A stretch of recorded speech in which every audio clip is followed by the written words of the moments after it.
Good morning, everyone. Welcome to the Unitarian Society of Santa Barbara on this beautiful, crisp, cold, sunny winter morning. Welcome to all of you here in body in this physical sanctuary and to all of you joining us online. Together, we are this larger community in the physical space that supports us best as one. And we at the Unitarian Society of Santa Barbara are a community that leads with our hearts. We live to live our lives with integrity, to nurture curiosity and wonder, and to inspire those actions that transform us and transform the world. So welcome any seekers of truth, any questioners, any pilgrims longing for sanctuary, travelers needing harbor from a storm, or just people needing a pause. Whether you've come here for hope or inspiration, for strength, or for meaning or community, we're glad you tuned into this service or you passed through these open doors today. All people of goodwill are welcome. My name is Kier Zecker, and I'm a member of your worship arts team, and I'm delighted to be working this morning with the Reverend Kristen Rohm, our music director, Matthew Grissett, with fellow worship associate Ken Ralph, board members Kathleen Bohm and Mike Bristow, Heather Levins on the piano, our USSB choir is here today, and all the ushers and tech folks helping this all come together today. Thank you. I'd also like to spend a special welcome to any visitors or guests, family or friends. If you're here for the first time, please sign our welcome. We've got a little welcome form that you can find out in the garden after service or online. There's an online form. This allows us to stay in touch with you for all that's going on here at USSB throughout the week. So first, a couple of announcements of some of the things going on. Firstly, if you're wondering where Julia and the religious exploration staff and youth are right now, they're at the La Cobina Migrant Shelter in Mexicali, Mexico. Right? Yeah, right now, they're probably making pancakes and spreading the joy and supplies with the residents there. And funds to support the La Cobina shelter are raised in part through generous donations by you all. So thank you. We're so glad that's happening down there. And second, the most time critical is today is your last opportunity to sign up for connection circles. These are our small and confidential groups that meet a couple times a month to reflect on the themes, listen to each other, be in community together. They're open to all and require only your presence. Also, the path to membership meets this Thursday at 5:30, and this is the second in a series, but you don't have to have gone to the first one. These are quarterly, educational, informational, communal times to ask any questions you have about Unitarian Universalism or what happens here at USSB, and you can talk to Eden if you have more questions about that. I'd also like to call up Sally Hamilton next to tell us about our member biographies project. Morning. I wonder if some of you are like me, who were in a transition in your life and you thought, I need a new community. I need something new. That's how I came here 40 years ago, and I've been here ever since. And it's where I play with people. It's where I get involved with projects. It's just where I have an extended family in this community. Well, we're coming up with a way to enhance your ability to know more about the people in your community. For instance, have you ever had this experience of having several different conversations in the coffee hour, and then afterwards you think, wait, who is it that was talking to me about being in the Peace Corps? Or have you ever been in charge of a project and you don't know where to find people who are going to make cookies? Or you just been intrigued about somebody, you think, I wonder who that person is. I'd like to know more about that person. Well, if you are a member of our community, you are invited to participate in our online biography program. On our website page, the home page is a big yellow button that you can push.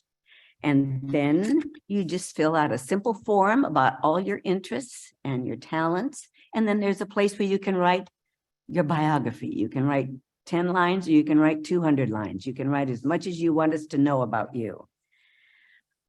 Right after the services here during January, I'm going to be in Parish Hall and Kier is going to be here and she'll take your picture. If you have signed up already, have Kier take your picture and we'll add it to that. We've got a number of people who have already done this. And by February, we're going to have the site up so that you'll be able to look at it. You can't look at it yet. We want to have kind of a quantum group of people who are involved in it before we open it up. So come and talk to me in Parish Hall. I've got my computer here. I can get you started and then you can go home and finish it, or I can just show you how to do it on your website. And we're just going to make our community much more knowable to all of us. I hope you'll do it soon. Thank you. Here's what it looks like. Yeah, thanks, Sally. It is a beautiful day out there. We're going to take some beautiful pictures. So I do look forward to that piece too. So right now I would like you to set aside any busyness going on. Invite you now to take a breath, deep breath. Take a pause and notice where you're at right now. Settle your ground, settle your body. Be comfortable in your space, maybe put both feet on the ground, maybe close your eyes. Allow yourself to arrive in this space, in this community, this shared hour together, as we let the sound of the bell connect us.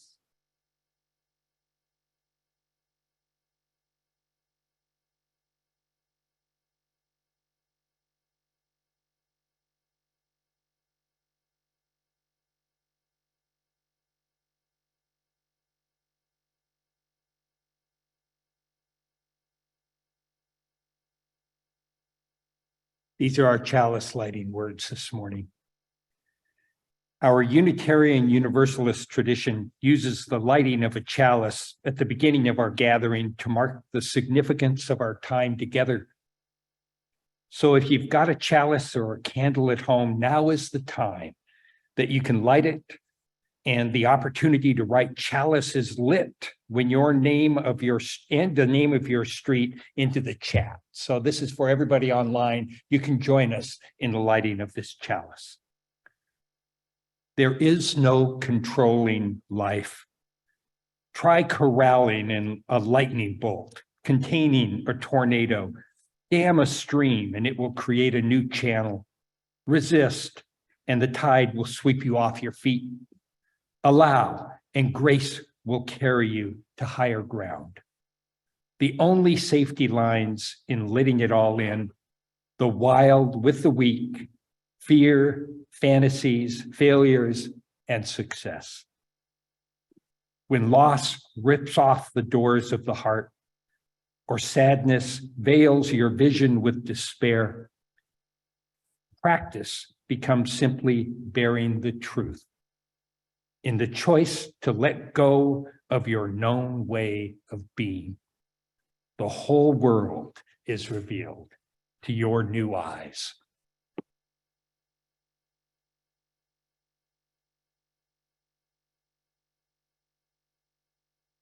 And each week after we light our chalice, we take a moment to turn ourselves towards the good in the world, to lift up change that we've seen in our world that moves us closer towards beloved community and harmony.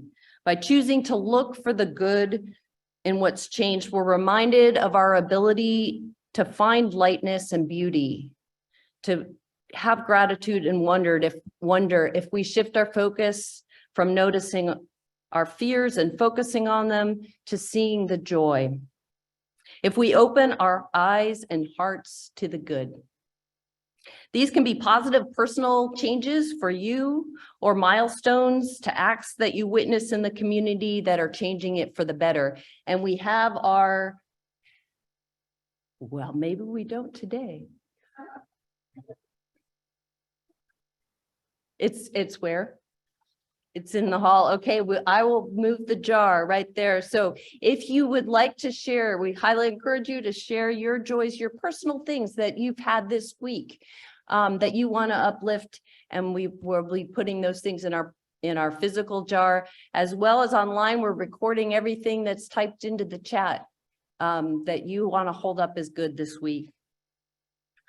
For our collective contribution to our change jar, I want to lift up the new Immigration Welcome Corps. And this is the Biden administration on Thursday. It unveiled this new policy to allow private citizens to sponsor refugees from around the world.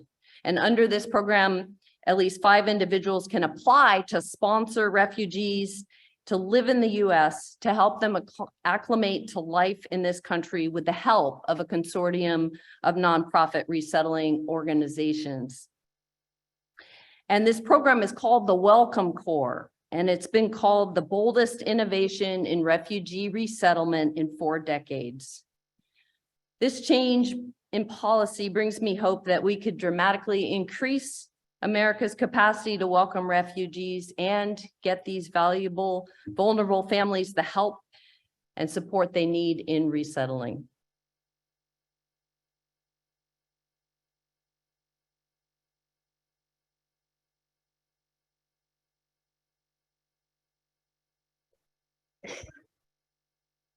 Please rise and embody your spirit as we sing our opening hymn, 389, Gathered Here.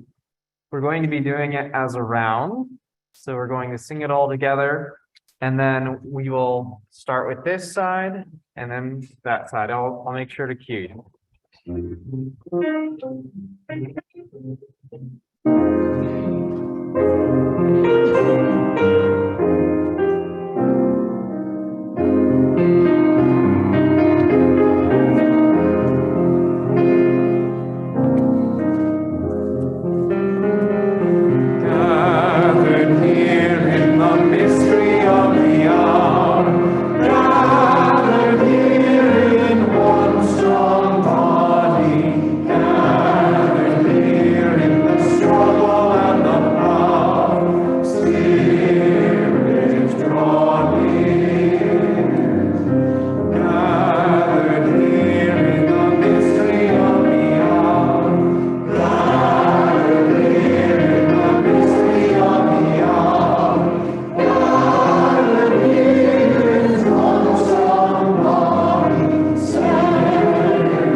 I'd like to invite any children forward for the story time. Not sure I see too many children, though. Well, that's okay, because I have a whole lot that I am going to ask you grown-ups to do here and at home. So I wanted to talk with you a little bit about yoga today, partly to let you know something about me, because I've been doing yoga for 34 years, I think. So it's an important part of my life. And also because it's the best way I know that we can practice finding our balance or finding our center. So how many of you have done yoga? Show of hands. Oh, excellent. So you could probably tell me, what part of the world does yoga come from? India, right. So it is one of the spiritual practices of Hinduism. And yoga is very old, older than all of us, probably 4,000 years old. And the first couple of thousand years was passed down from teacher to student before it was written. And then there were Yoga Sutras are part of the Rig Vedas, which are the oldest sacred scriptures of Hinduism. So it's been here a long time. Does anyone know what the word yoga means? Balance is partly it. Yes, I saw a hand gesture. In Sanskrit, it actually means yoke or bring together strongly. And so the purpose of yoga is to yoke or bring together our minds, our bodies, and our spirits. And also to bring together that part of the holy that is in each of us with that which is greater than ourselves, coming out of Hinduism. And the people, the yogis who created yoga looked at the world around them and watched nature and watched the animals. So a lot of yoga poses have animal names or nature names. And there are 8 limbs of yoga. The postures are one of them. That's probably what most of us know the most about. And the breath is a second. So that leaves 6 more limbs. 2 of them are ethical teachings, the yamas and the niyamas. How do we be good people in the world? And that leaves 4. The remaining 4 teach about meditation, essentially, how to bring our focus inward, how to merge with what is greater than us, or enlightenment, really. But for today, for now, we're going to play with posture and breath. So, grown-ups and kids, here and at home, I'm going to ask you, if you are comfortable standing, to stand. If you'd like to remain seated, or if that's better in your body, this works seated too. And if you're at home, I encourage you to go walk around behind your chair or couch. And adults here, you'll notice your hands come to rest easily on the bench in front of you, and that's great for balance. So in yoga, we start with the breath. So let's all take a breath.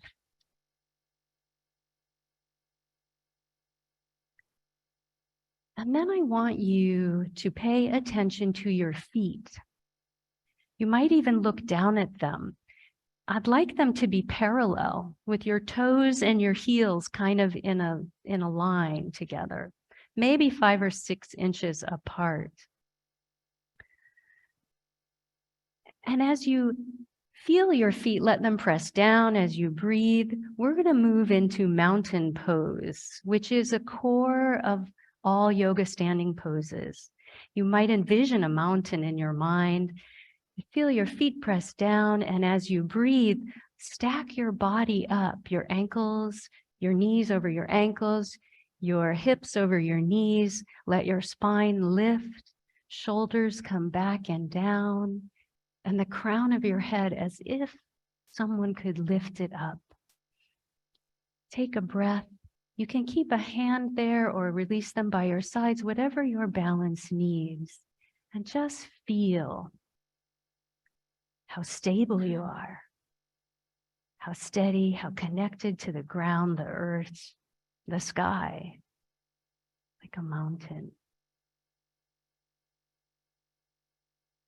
If you feel very balanced and if your shoulders are healthy, you can try lifting either one or both arms overhead, which would be extended mountain. If that hurts, you can put your hands on your shoulders. Nice, a full breath in and out. And then allow your hands to come down. Really nice mountain pose. Now we're going to prepare for tree, but we're going to feel our balance. I want you to shift your weight forward onto your toes and your heels. And if you're seated, shift your weight forward and back on your sit bones.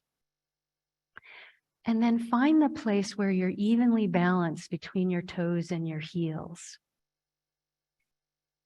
And then shift your weight to your right foot and your left. Use your hands if you need to on the bench. And then find the place where you're evenly balanced, right to left, front to back. Your center. Feel that in your body as you breathe. And now if you'd like to go further, we'll try a tree, which is a balance pose. So shift your weight onto your right foot. Just a little. Firm your right leg. And then you can bend your left knee and roll up onto your toe. Feel how you're working for balance, how you shift a little. Breathe. And then if you are in balance there, you can turn your knee out to the side. You can slide your ankle or your foot over to your ankle. If you're seated, do the same thing. Hands down if need be. So you can stay here. You can probably feel how you're shifting a little. If you feel you can lift that foot up to your calf. Are you breathing? Notice the shifting. That's part of balance. Balance isn't something we arrive at and never move. This is balance. If you are able, you can lift your arms overhead like a tree, or just one arm and keep a hand down safely. Take a breath. Beautiful. Hands down, foot down.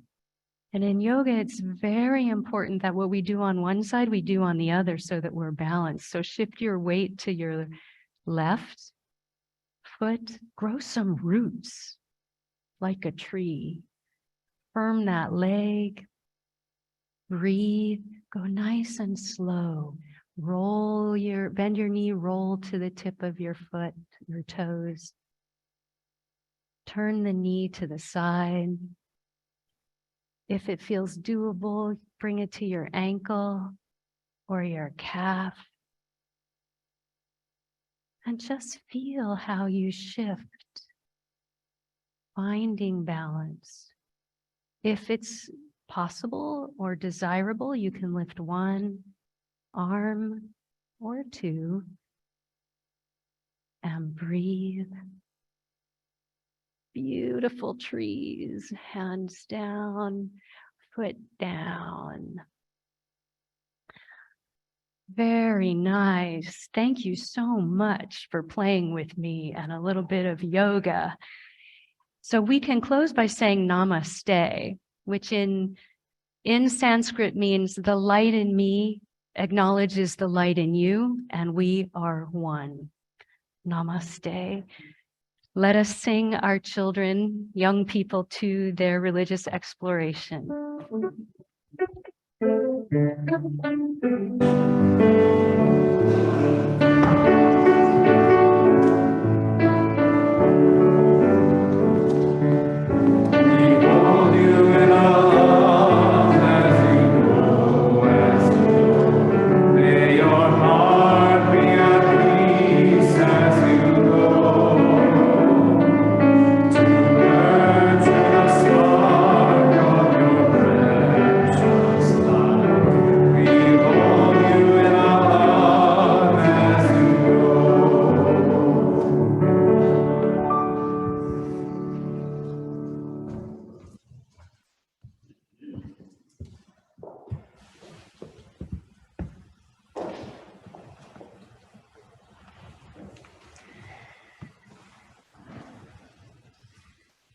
Take a breath.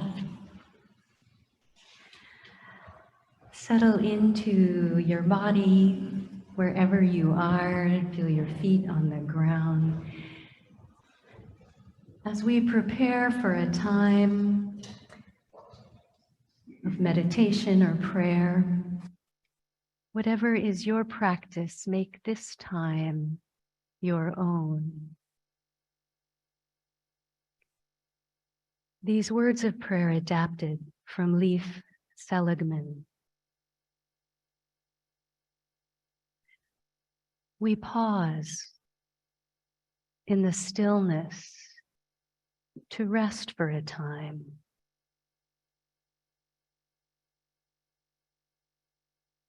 to quiet ourselves so that we can feel what stirs within us.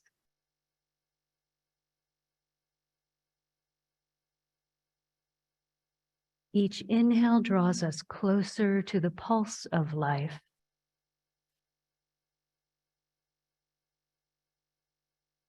With each exhale, we make room for something new.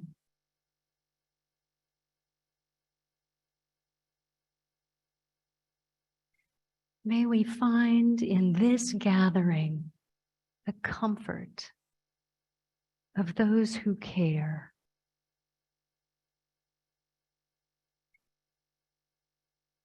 May we have patience for our growing edges, compassion for our tender spots.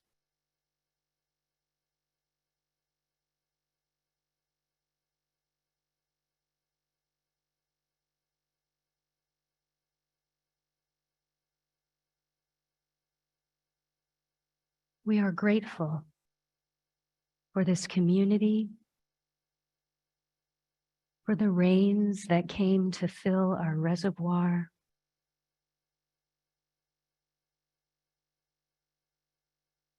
We send healing to our beaches and those around the state with damage to repair.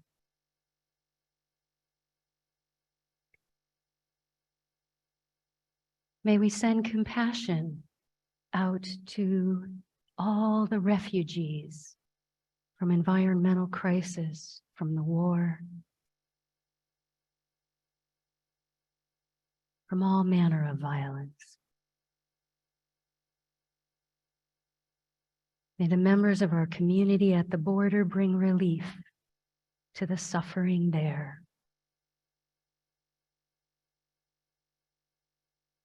May these gestures of compassion and generosity seed possibility. May we travel humbly with one another as we try to live right-sized.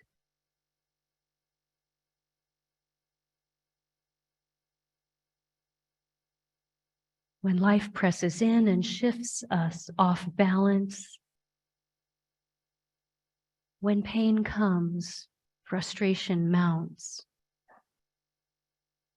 may the rhythm of our breath steady us and bring us back to a place of gratitude. Let us rest for a moment in silence.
Well, good morning. I want to get back to this thing about the connection circles. We're starting up the connection circles again. I don't know if you're aware of how this works, but connection circles are when we get in a small group of people, meet twice a month, and we practice deep listening to one another as we tell as much about ourselves as we're willing to reveal, right? And we just had a series of connection circles that met from September through the end of January. And now the beauty of connection circles is you get to know new people. So we reshuffle the deck and create new connection circles with some of the people who've been in past connection circles, hopefully some new people who've decided to try this deep listening practice together. Now, we could just say, okay, sign up in the courtyard or sign up online, and I'll just go sit down and we'll be done with it. But I don't want to let you off the hook quite that easily, because I really want to invite you to consider the connection circle. And I've got a couple of readings that I want to share with you that maybe will influence you to give this a try, okay? So the first is from this wonderful book that I was just given by a dear friend of mine. It's called Anam Cara. It's the Book of Celtic Wisdom. This thing is amazing. And next month, our theme for the month is love. And I'm going to be digging into this book a lot for that. But it does talk to us also about the soul. Anam Cara means Anam is soul, Cara is friend, soul friend. And how do we create soul friends, and what can a soul friend do for us? There's one reading in here that I just love. It says, one of the deepest longings of the human soul is the longing to be seen. In an ancient myth, Narcissus looks into the pool and sees his own face and becomes obsessed with it. Unfortunately, there is no mirror in the world where you can catch a glimpse of your own soul. If you look behind you, the front of you is out of view. You can never be fully visually present to yourself. Your Anam Cara, your soul friend, is the truest mirror to reflect your soul. Now, there's another reading I want to share. And this is actually from Parker Palmer, from his book, Circle of Trust. And he says, despite its toughness, the soul is also very shy.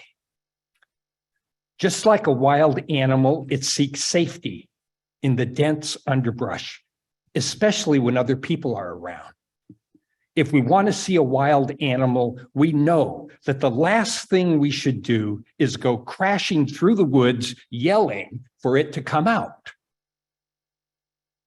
But if we will walk quietly into the woods, sit patiently at the base of a tree, breathe with the earth, and fade into our surroundings, the wild creature we seek might put in an appearance.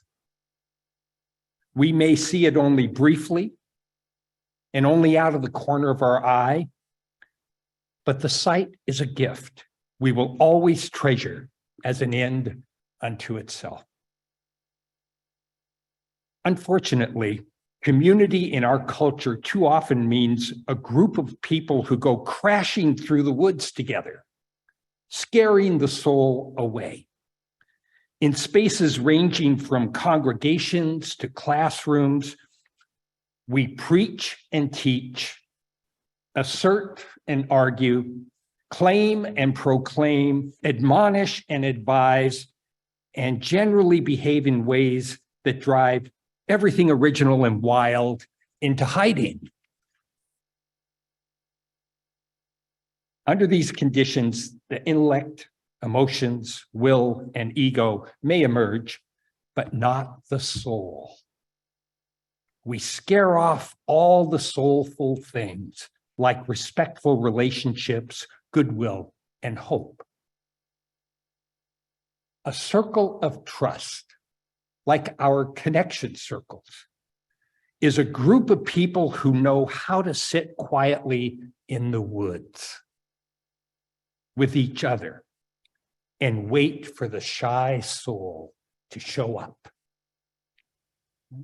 In such a space, we are freed to hear our own truth, touch what brings us joy, become self-critical about our faults, and take risky steps towards change, knowing that we will be accepted no matter what the outcome.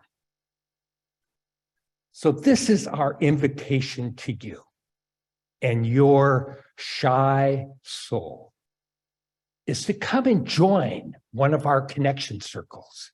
See what it's like to be really listened to and to sit in a safe space and to be given the time to let your soul emerge.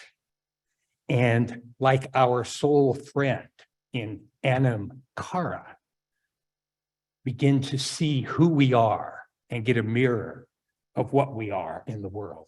It's a great experience. I highly recommend it. You can sign up. This is the last weekend to sign up for the new batch of connection circles that are going to run from February 1st through the end of June. Great opportunity to join us in this wonderful experiment in inviting our shy souls to come forth. So I encourage you, Carol Schwitzer is going to be out in the courtyard at a table. You can also sign up for this online as well. Give it a try. Thanks. Good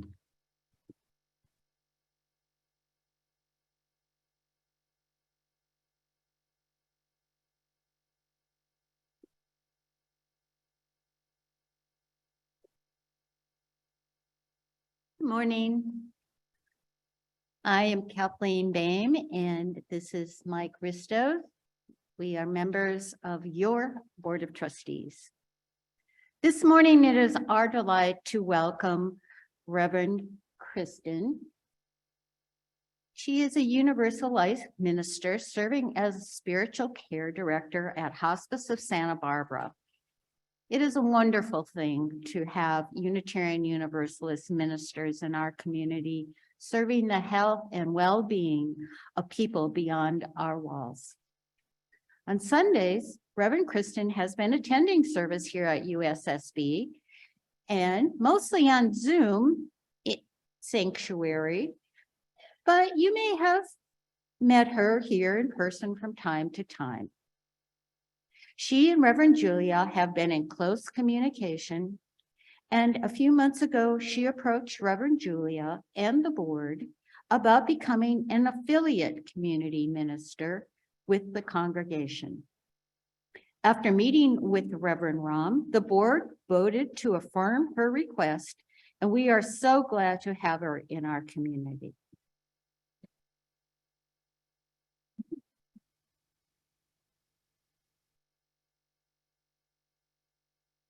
We have had a community minister affiliated with the congregation before. Most recently, it was Reverend Laura Young while she was chaplain at Serenity House.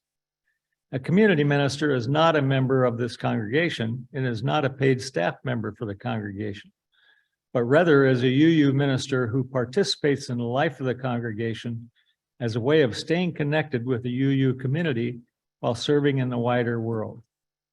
Reverend Kristen and Reverend Julia have a covenant of collegiality between them, offering each other support for their respective ministries and establishing clear guidelines for Reverend Kristen's participation in congregational life.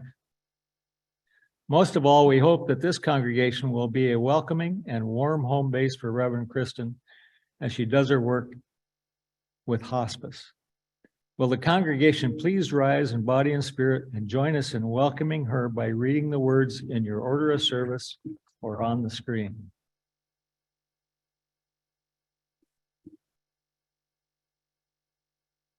We welcome you, Reverend Rohm, to the Unitarian Society of Santa Barbara.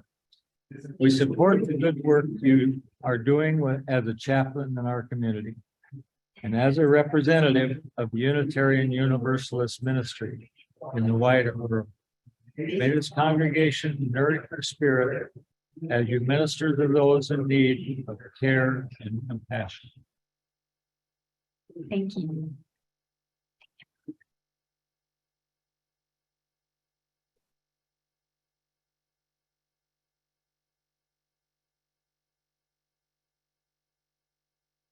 If I were to describe my 2020 and 2021 in my personal life as weather, I would say it was gusty, the wind blowing in unexpectedly in fits and bursts and gale force at times. There was a calling off of an engagement. There's loss of physical home and possessions, swirling in with all the life changes that the pandemic manifested. But I survived the storms, and my life recently for the last year has been a great deal of calm and clear, peaceful weather almost as if I'm resting in the eye. So it surprises me now when little things can really throw me off and how immediately it can happen. Last week, I had a minor injury when I took an elbow to my midsection when playing basketball. Ouch, it hurt my rib, nothing huge or life-threatening, just a bruise to be nursed back to health with time. I knew that. But as I moved through my days afterwards and with each breath, there was a friendly reminder of my injury, and my mind went to all kinds of places. It brought up all past instances where I hadn't been kind to my body. It brought up personal responsibility issues in general and pointed out all the ways I was falling short. It brought up fear of playing sports and was saying silly things like maybe I should stop taking on all physical risks, and on and on. I was amazed at how quickly and seemingly easy I could go from a feeling solidly at peace to really out of whack. And it was something like in the summer here when you wake up sunny and then the thick marine layer comes in for most of the day. And I know this is life, trying to return to balance when the weather of the day brings changes and surprises. Our quote on the Wayside Pulpit by Rumi today says, "Life is a balance of holding on and letting go." But the thing is, you can't balance unless you've got a center, like we practiced during our story here. And what is that center? Mark Nepo, from his Book of Awakening, calls this center the spot of grace that issues peace. And to know this spot of inwardness is to know who we are, not by the surface markers of identity, not by where we work or how we like to be addressed, but by feeling our place in relation to the infinite and by inhabiting that. I love this for when I think of the many ways and practices I try to rebalance by feeling our place in relation to the infinite and inhabiting it is what ultimately works. Because I believe our bodies hold this wisdom of how to do this, if we can loosen the grip of our mind. It is by my practice of submerging in the cold ocean when I feel an ecstatic freedom in my body, a primal call to dive and move and float and laugh that I release into and trust. It's this quiet sense of contentment being held safely in the vastness of the water when everything else stops and I feel profound love for all. It's a moment I'd call feeling my essential self. This also happens when I practice yoga from my breath and walking alone on a trail, listening, smelling, feeling the wonder of nature, when I sing a sweet song to myself, when I smile, and sometimes even in meditation.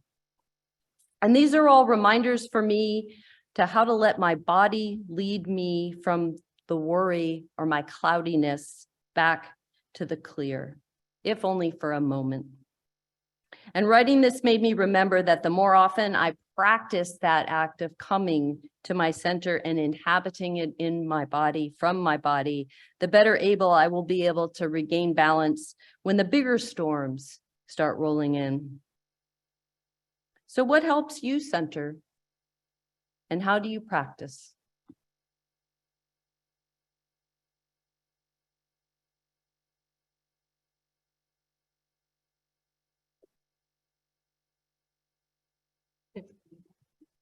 And each month at the Unitarian Society, we partner with a program out in the world that lives out our values, and we send a portion of the proceeds from our offertory to them. And our January outreach offering is for Sumi Nungwa.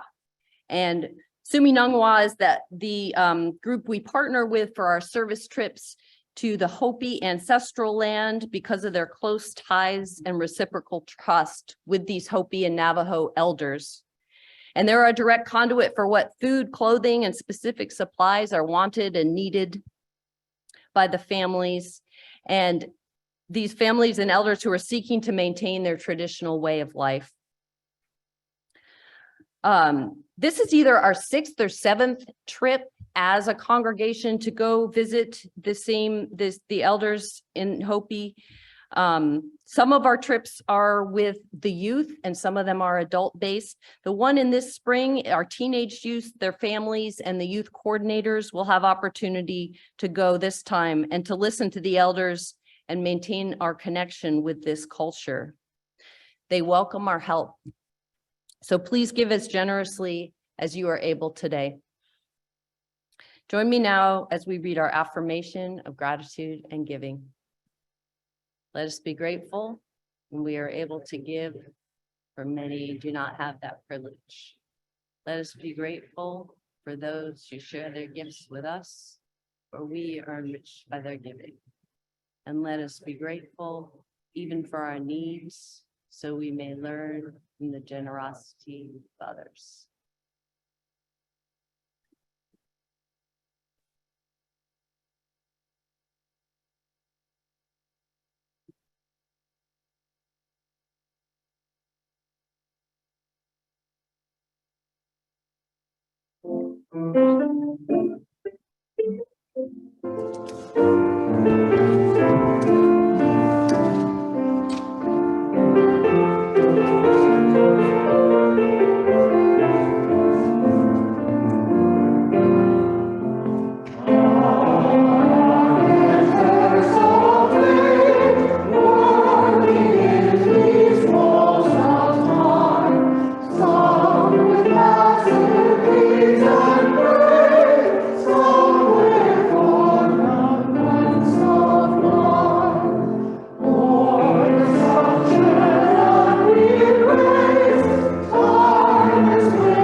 Take a breath with me.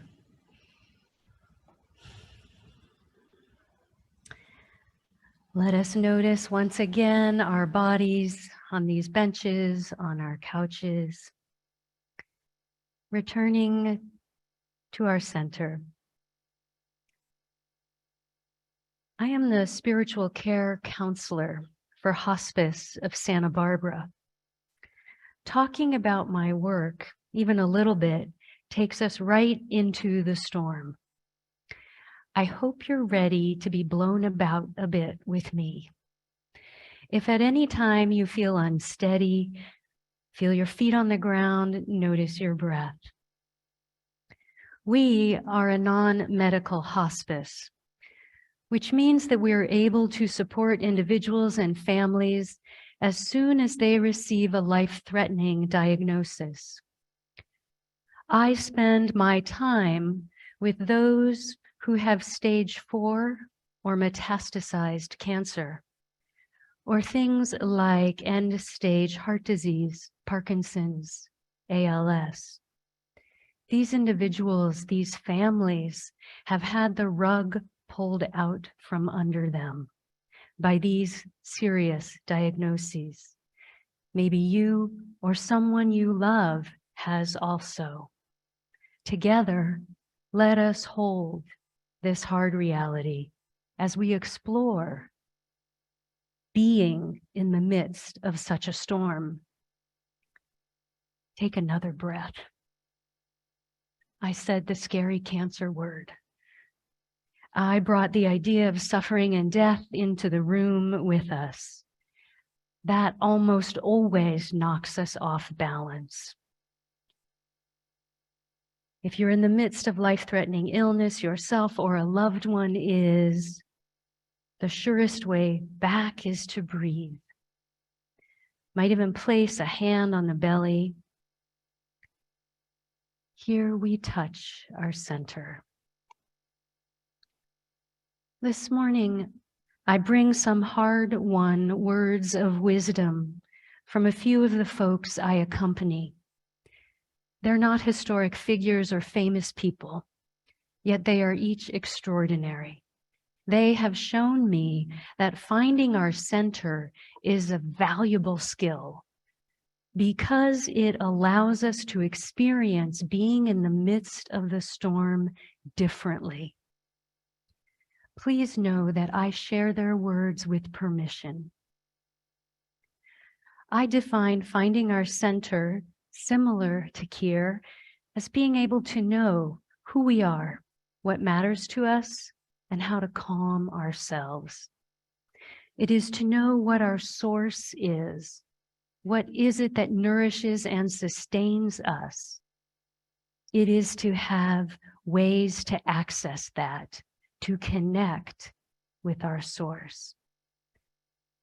I feel a sense of urgency about developing this skill, for I know we will all have hard times. I wish this was not so, but the older I get, the clearer this truth that being human means that we will all someday know suffering. We will all feel anxiety and fear, physical and emotional pain. Fortunately, there are other truths. We are not alone. We are connected to each other in community. I'm so glad that you are all here to benefit from that. And another truth is that we can help ourselves in these hard times rather than making it harder on ourselves. We develop practices that support us when things get challenging. Now, in our culture, we're not really taught how to be centered. Our consumer culture actually relies on us not being centered, because then we're far more likely to buy stuff we don't need. Some of us may have even been taught that it's silly or self-indulgent. And if that's coming up for you, I invite you to see if you can just make some space today and take in some of these stories. One of my clients, I'll call her Pam, has a brain tumor, an aggressive form of cancer. Fairly miraculously, hers has stabilized, so she's living with terminal brain cancer. As you might imagine, she lives in the midst of a storm of uncertainty and fear. At first, she, like many of us, came to me because she wanted there to be a right way to live with cancer. She wanted me to be able to give her a logical set of directions, a few action items, or at the very least, a checklist. I mean, we can understand that, right? She also wanted to believe there was something beyond her own intellect to guide her, to believe in and be supported by. Yet she judged that desire to be almost childish. To begin to find her center, she became curious. She created some space to just notice what mattered to her, to notice what helped her when she was scared or depressed. And she started, as you might guess, with the breath. Could she just take a few breaths and hold the sadness without needing to change it? Notice the fear without trying to make it go away, or just be curious about the longing for something greater. She told me, or she reported, that she began to notice that in those times, her logical problem solving wasn't her most useful tool. It was more helpful to breathe and pay attention to her body, to hold the uncomfortable feelings, and then go take a slow walk in nature, because being among the trees centered and grounded her.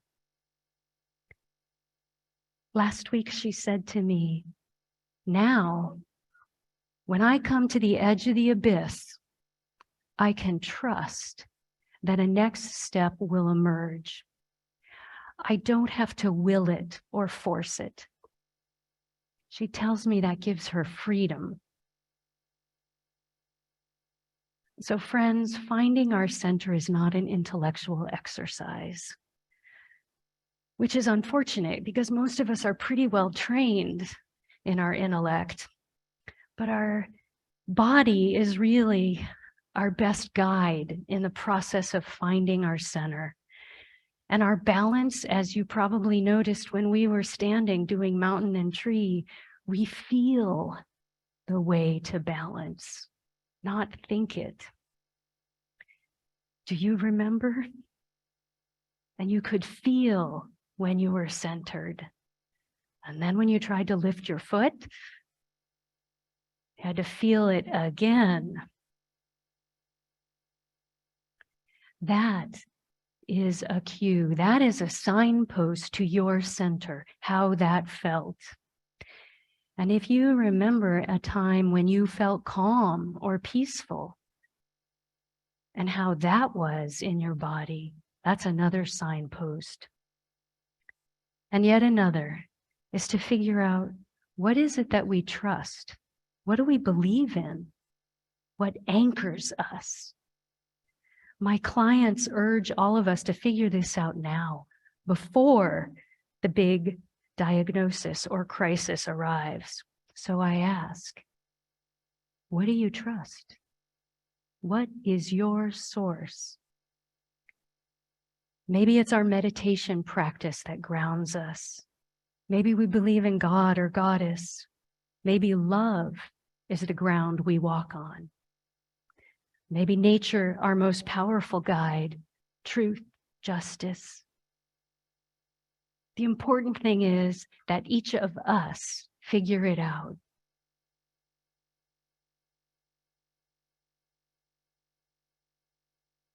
My clients, those that figure it out, that connection brings them comfort.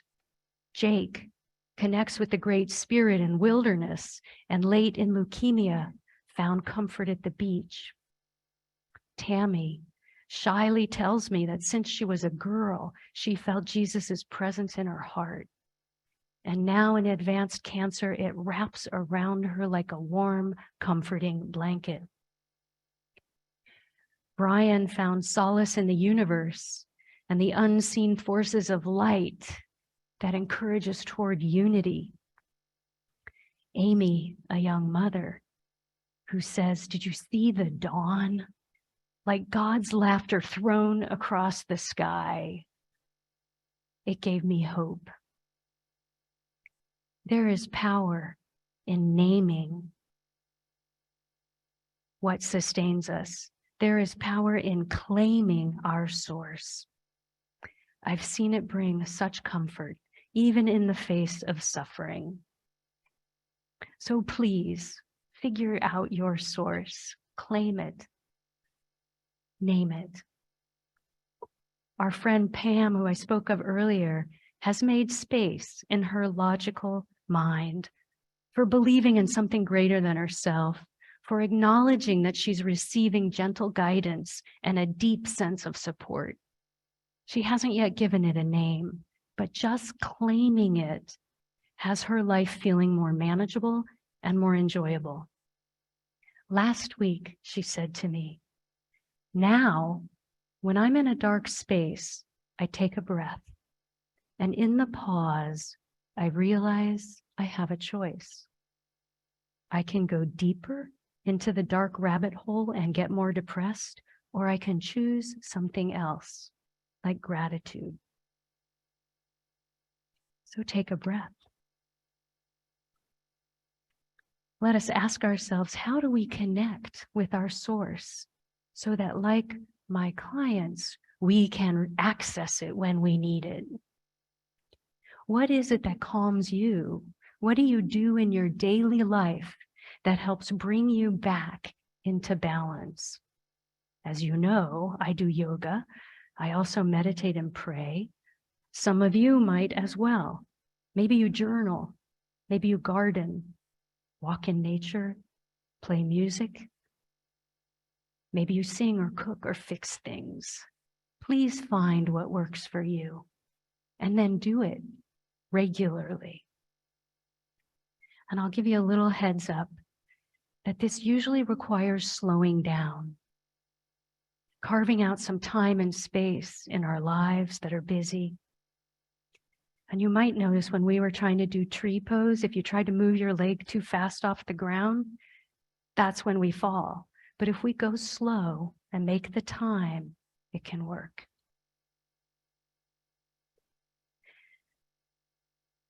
The last aspect of finding our center I want to bring today is that I've witnessed its power to enable people to be released from grasping at the past or fearing the future. It empowers them to be able to accept what is, even when that reality is so challenging. I've witnessed how suffering lessens when a person can be in the present moment. And really, it's when we're in our center that we can be in the present moment. Right now, in this breath, we're safe. And it's in this moment that we might let go of the longing to return to the way things were, which, as you can imagine, all my clients have that longing to be able to go back before that diagnosis. Charles, who has had a long Buddhist practice and who in his last few months, after some struggle and resistance, he was able to find a place of peace with his diminishing energy, with accepting way more help than any of us want to just get through each day. He leaned into his years of meditation, and that enabled him to let go of his desire for the past and to accept the reality of his now. I watched his suffering fall away when he could just be present. He said to me toward the end of his life, "Yesterday, my friends came over. We sat out in the garden. We just talked. It was such a gift. I may not have appreciated it before. What a blessing to have this time with my friends. They're so good to me, and I am grateful." There is power in having a way to find our center, a practice that can help us be present with reality and accept what is. It also helps us to lean into the comfort and support that is available to us. So my hope is that each of you already has at least one practice, and you're going to tell me about it at coffee hour. If you don't, your homework is to look for one, explore, so that we can all know and live, no matter how complicated our life is or how painful it sometimes is, that if we can find our center, we can find some peace in this breath. So if you remember one thing from today, let it be this. Take a breath. And then practice connecting with your source. Please do so it will be there for you when you need it most. I remind us of Pam's words. I take a breath, and in the pause, I realize I have a choice. May we choose to find our center. May we choose love over fear, gratitude over resentment, and hope over despair. I take a breath, and in the pause, I remember I have a choice. My friends, take that breath. May it be so.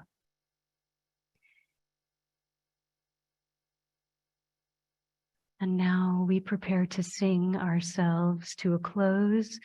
Please rise if you are able for our closing hymn, a meditation on breathing, number 1008, are the words on the screen.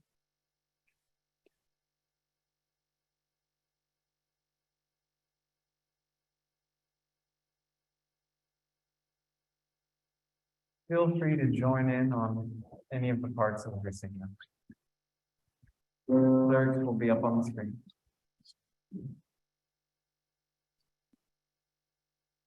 Breathe in, breathe out, breathe in, breathe out, breathe in, breathe out, breathe in, breathe out. When I breathe in,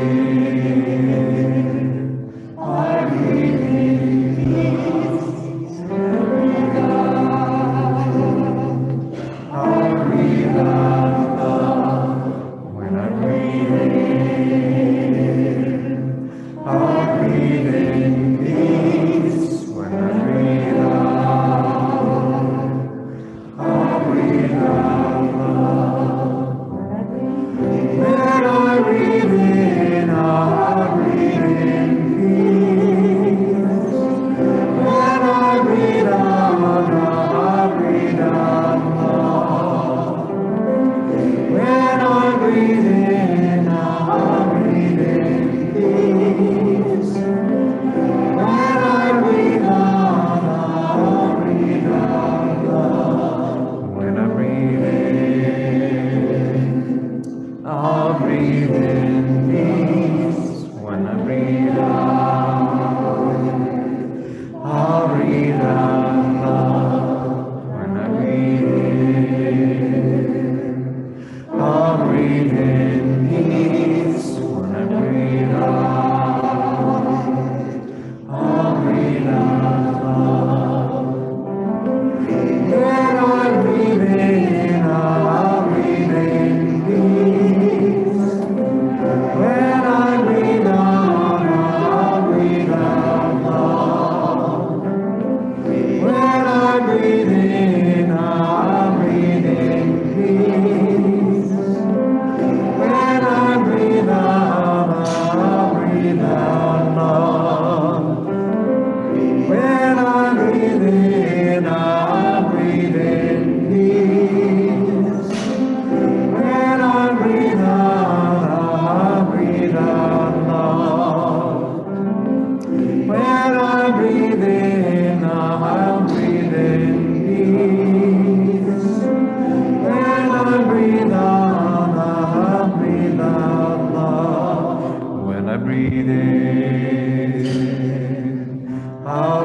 breathe in peace. When I breathe out, I'll breathe out love.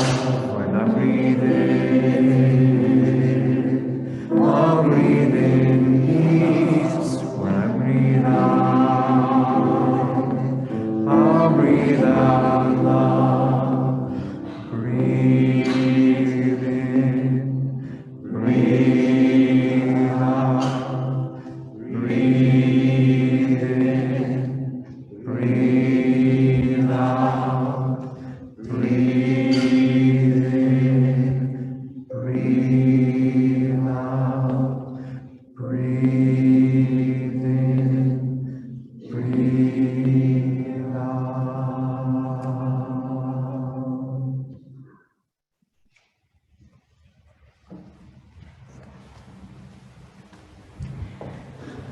My friends, as we prepare to go forth, go out into this beautiful and broken world, take that gift of the breath, find your practice of your source, and share it with others. May the light of love shine upon you, out from within you, be gracious unto you, and bring you peace. For this is the day we are given. Let us rejoice and be glad in it. And now let us call out a blessing.